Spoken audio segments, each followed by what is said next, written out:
Hola, muchas gracias por acceder a participar en esta entrevista. Para empezar, ¿me podría decir su nombre completo, edad, sexo y nivel educativo? Mi nombre es Jaime Arturo Sánchez Bernoy. Tengo 51 años, soy masculino. Tengo estudios universitarios no culminados. Perfecto. Bueno, para empezar, vamos con la primera pregunta, que es ¿cuál considera que fueron los principales problemas económicos, políticos y o sociales que se vivieron en el gobierno de Alberto Fujimori en Perú? Los problemas que hubieron generalmente fue por el alza de los productos. El alza de los productos que lamentablemente en ese tiempo lo venían trayendo desde la época de Alan García, en las cuales también se hizo un recorte de personales en diferentes lugares de diversas empresas. Bueno, en parte tengo un poquito de conocimiento de eso porque mi señor padre trabajó un tiempo para el gobierno y en su época de Fujimori fue uno de ellos a quien lo tuvieron que sacar.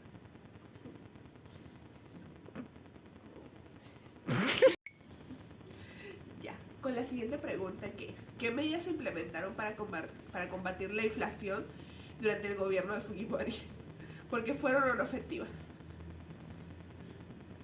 Eh, el tema de la inflación, tuvieron que nivelar un poco el sistema de lo que eran los precios, el precio de los productos.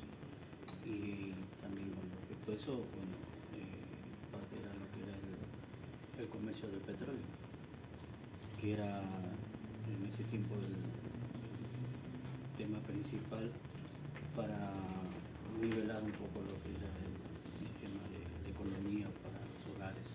¿Y cree que sí fue efectivo? En parte, en parte. Hay cosas que han hecho bien, pero también hay cosas que no llegaron a la meta que ellos se propusieron, ¿no? En ese tiempo. Entiendo. Ya. Tercera pregunta. ¿Qué políticas sociales se implementaron durante el gobierno de Fujimori para abordar la pobreza y la desigualdad en el país?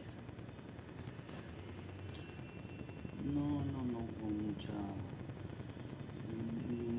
identidad política social, porque ahí quien más imperaba era el partido político de ellos, de Fujimori, ¿no? Y por ahí se escuchaba pues un PPC,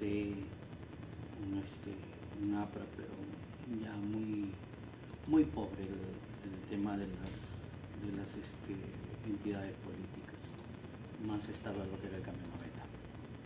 Ya. A ver, siguiente pregunta. ¿Qué opina de las medidas que se realizaron en el gobierno de Fujimori para combatir a los grupos terroristas como el Movimiento Revolucionario Tupac Amaru y Sendero Luminoso?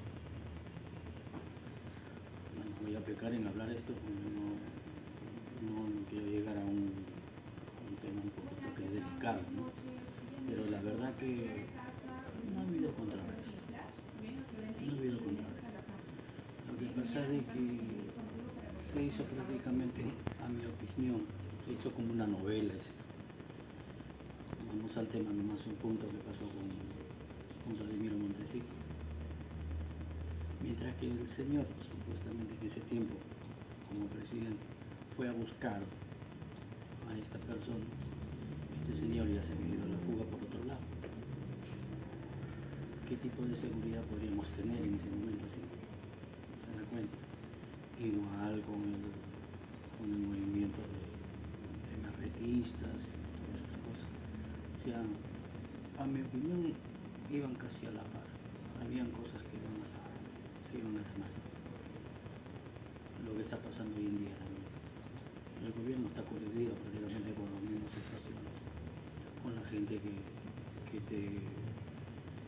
a la gente pues de pueblo, de clase media para abajo, los toman como, le están dando como un temor, lamentablemente es eso, porque no se ve, ¿no? Disculpando la expresión, pero no se ve un ministro, un congresista que le digan me están extorsionando. todos son medianas empresas, microempresarios para abajo que están siendo ese problema de los colegios particulares, pero de barrio, no son colegios particulares de lugares pues fuertes, ¿no? No hay en los Viejos, más Los Olivos, hay colegios particulares donde están siendo extorsionados, cobrándole, en ese tiempo nosotros le decíamos cobrado el cupo, nos decían, el cupo, ahora le llaman extorsión. Eso es lo que está sucediendo, y eso sucedía pues, en el tiempo ¿cómo se llama? De Fujimori, pero claro que era todo este sistema era un poquito más moderado. Ahora ya no, pues ahora ya todos estos tres que se ha desatado pero una barbaridad. Ese es el problema. En cierto modo capturaron ciertos personajes, pero se podría decir que es para el beneficio de en ese entonces al presidente, ¿no? Para que lo admiren y digan, oh, miren, este señor está combatiendo contra la delincuencia de esto. Pero al final solo era una cortina. Pregunta 5. Durante el gobierno de Fujimori se realizó una campaña de control demográfico, que consistió en la esterilización de miles de mujeres, sobre todo de campesinas e indígenas. ¿Qué opinas sobre esta política? Sobre eso, claro, lo organizaron para la gente de los caseríos, gente muy alejadas a las, ¿cómo se llama? A las capitales, a los pueblos, a las ciudades de allá de provincia, ¿no? En parte sí, porque se estaba desatando demasiado lo que era la procreación de los seres humanos. Era por la misma ignorancia de la gente del campo, ¿no? Porque la gente del campo, realmente hay que ser sincero y ser realista, muchos apenas nacen empiezan a caminar, van al campo, a las chacras, como decían, ¿no? a trabajar, a labrar, a arar la tierra, y muchos de ellos no han llegado a conocer lo que es un libro, una revista o escribir. Muchos de la gente de ahí no saben ni escribir su nombre. Entonces, por su misma ignorancia, era de que ellos tenían una vida así rudimentaria. Entonces, ¿qué sucede? De que para evitar también la aglomeración de más seres humanos que lleguen al mundo y sobre todo a este país, Fujimori empezó a cortar ese tipo de situaciones. Quiso hacer lo que se hace en cierto modo en Japón. En Japón, por ejemplo, que yo tenga entendido, solamente puedes tener 2 hijos por familia. Pero si tienes un tercer hijo, el gobierno se hace cargo. O sea, le quita a la familia, los padres le quitan, pero ellos se hacen cargo. Con la condición de que tampoco esa familia se haga de más hijos, ¿no? Ese mismo sistema quiso realizarlo, pero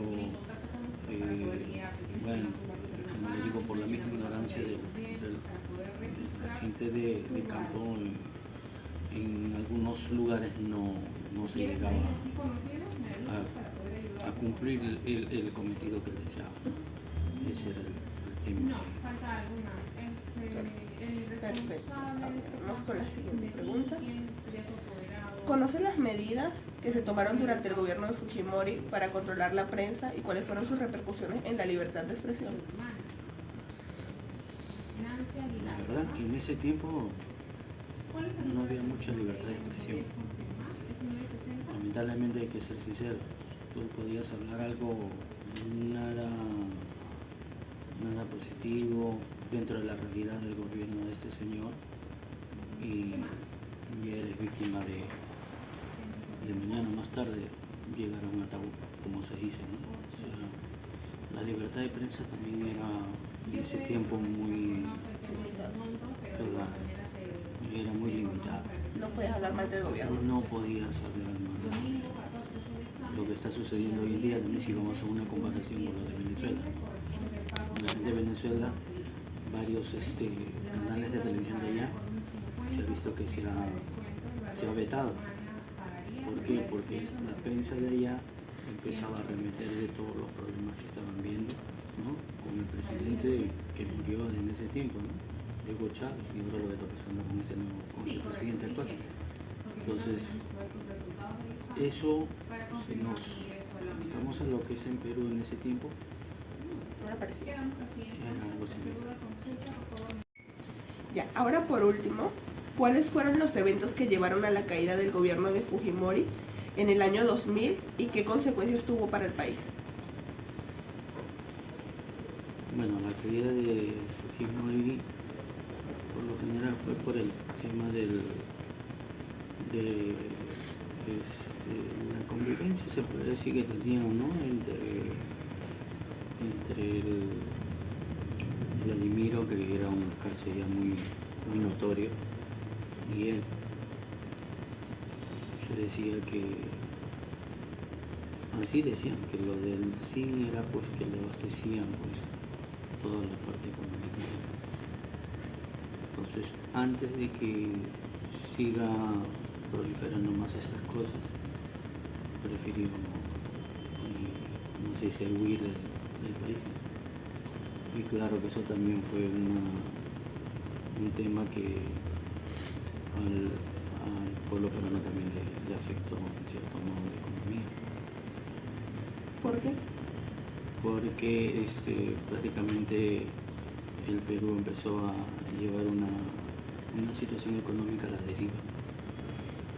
No había una entidad, ni una identidad de que le puedan reforzar a decir, bueno, por ejemplo, tienen su sueldo mínimo y se le va a dar un poco más de lo que ustedes están ganando. No había eso. O sea, no sabíamos si íbamos a mejorar económicamente o de repente sí iba a ir peor, sí iba a ir más abajo de lo que ya estaba. No había nada que regular. No había nada. Muchísimas gracias por participar en esta entrevista. Agradezco mucho su aporte a este trabajo universitario. Y bueno, eso sería todo. Muchas gracias. Gracias a ustedes y bueno, quiero aclarar que solamente es una opinión para el apoyo, ¿no? Con toda humildad en el trabajo de ustedes en cuanto a sus estudios universitarios. Muchas gracias. Sigan para adelante, chicas. Gracias.